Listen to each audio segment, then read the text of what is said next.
Hello, I'm Aubrey Shepherd with John Rule on, what's this? The 5th of May. Hard to believe. Cinco de Mayo. And there's people on the square, musicians celebrating. Yeah, there are. And there's a guy named David, I forget his last name every time. And he's a great person and visits with folks down there. That's a girl named Zoe. And in that picture she's holding, that's her and her mother a couple of weeks, a week or so back in the newspaper down on the square. Terra Studios has music on Mother's Day from noon till 5 p.m. Okay, this is Lonicera sempervirens, the native honeysuckle vine. Yeah, and that's about as good a picture as I can get. Not a fast invasive one, and you have and this, look right here. perfoliated leaf. See how many, I want you to see there's 3 stems coming out of that one leaf. Yeah, and this is the, this is the butterfly milkweed. Asclepias tuberosa. Yes, that's it. Thank you. What's this blue flower? You know that one? Not from here. I've got a flower similar to that, but it's not the same. Not that same one. I don't know. It's a Virginia cowslip. Okay. But you can see a different view of them there. Yeah. Okay, here's some kind of insect, and it's on. Can you guess what kind of flower that is? No, not from here. Oh, no. See, there it is, not close up, and it's just iris that's blooming right now. Bearded iris. Okay, you recognize that? That looks like buckeye. Ohio buckeye. Well, and see the ears. Ohio first. That's all. Yeah, see the ears I do. and the eyes. I do. I wonder if that's why they call it a buckeye. No, I think it's the seeds. Okay, what's this?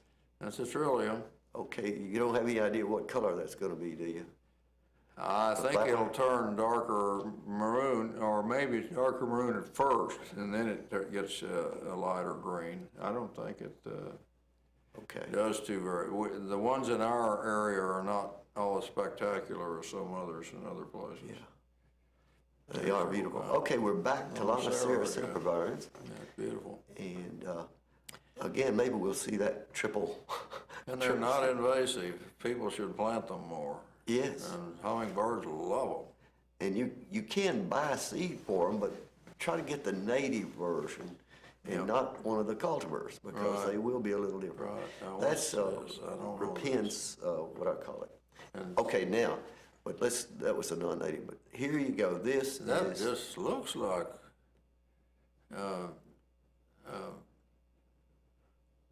it looks like the imported. You don't think that's the native? Well, it could be. There is one. Yeah. I just don't know it well enough. Well, it sure looks like the is it something that you've got growing? Maybells in Germany and so forth. Yeah, as they call but they're, what do we call them? Well, it just slipped what I call my mom. Okay, we were talking about it before. Yeah, we're talking about larkspur. Yeah, these are larkspur, and you've got those out at your place, and we got them at our house, and they grow up on the prairies all around. They like open areas too. And so they it's look like gnome caps to me. Gnome caps. What's that? At the moment, I don't know. Well, it's similar to a phlox, but I'm not sure. I don't think that's what it is. There are several kinds of phlox. Yeah, there's a bunch of them. There's even one with a notch to bloom. See that bug's on the elderberry. Here's a sort of a protest thing that I often do. This is a hole in the street, Government Avenue, and water from right there could have been routed about to see the back of those trucks there. Yeah. That far and gone into Tanglewood Branch, but instead it's going to go down Government Avenue to the south a little ways and flow under the National Cemetery, all through that wetland down there before you get to it. Yeah. Now there's Asclepias viridis. That's green milkweed. Yes, sir. Viridis green, yes. And that's just coming out of the ground. It's pretty small. But anyhow, that water is going down and come into our neighborhood. Now, there's swamp milkweed. Yeah, it's coming out in your neighborhood. It'll come out under that bridge in front of my house down there, and so that's a long way to ship it to get into a creek. Right. Anyhow, well, that's it, John.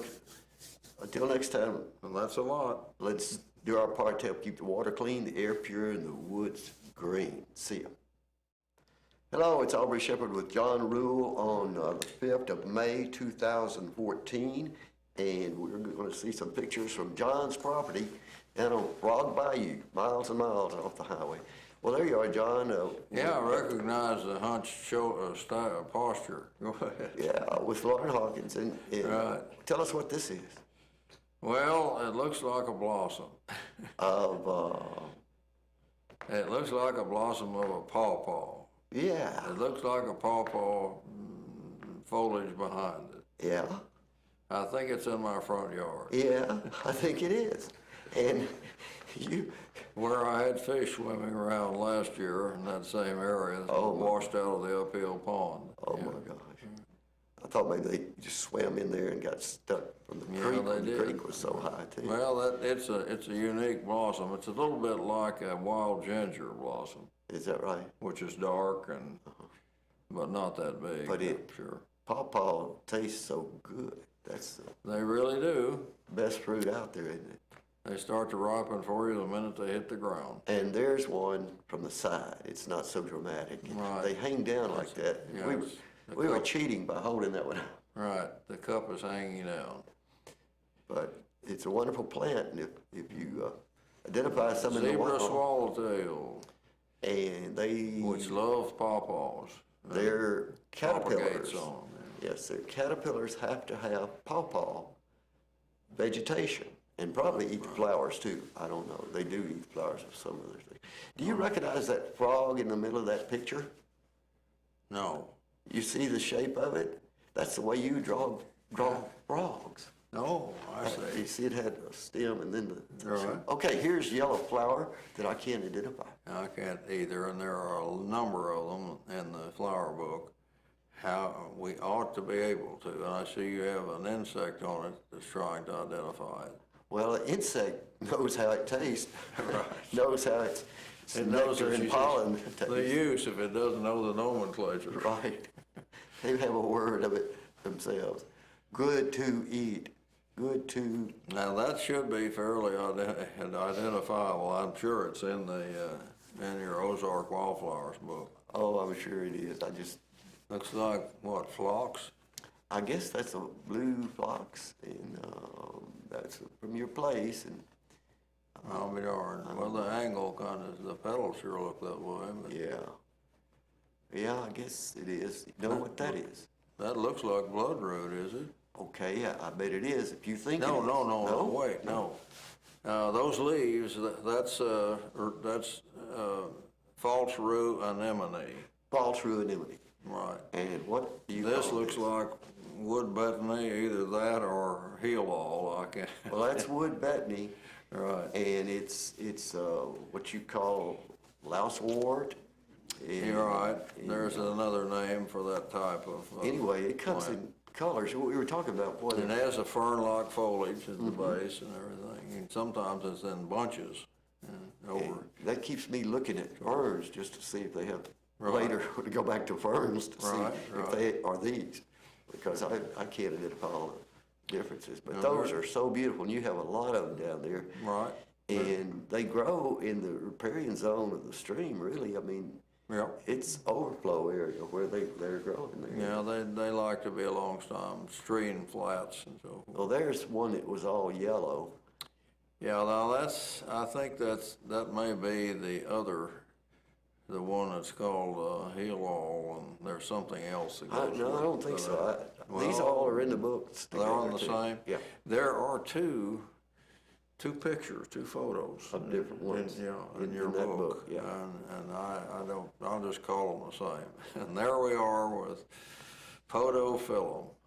Podophyllum, and that is a And that's the bloom? bloom, but it's past bloom. Yeah, well, And- many of us are. Of course, I had to bend it gently to make that picture, because they are under those leaves, and you've got to get down on your hands and knees and look under there.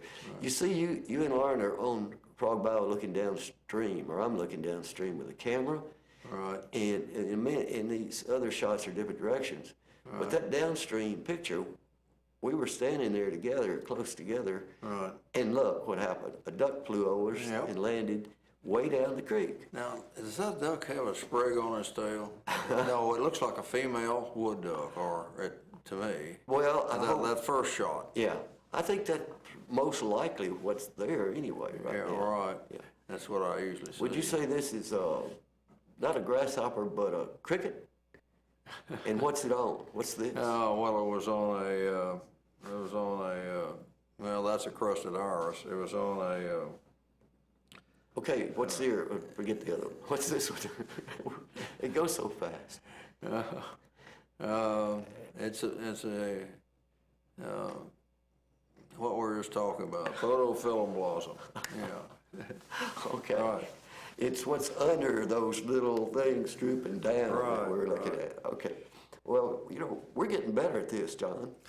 I hope so, but we had to be this time. You had so many examples. Oh, Lord, I tell you, there's so many things at your property down there. It's that time of the year. It's beautiful in the woods, wet woods. It really is. Until next time. Beautiful, yeah. So Aubrey Shepherd asks you to do your part, as John does, and keep the woods and the wetland pristine. See ya.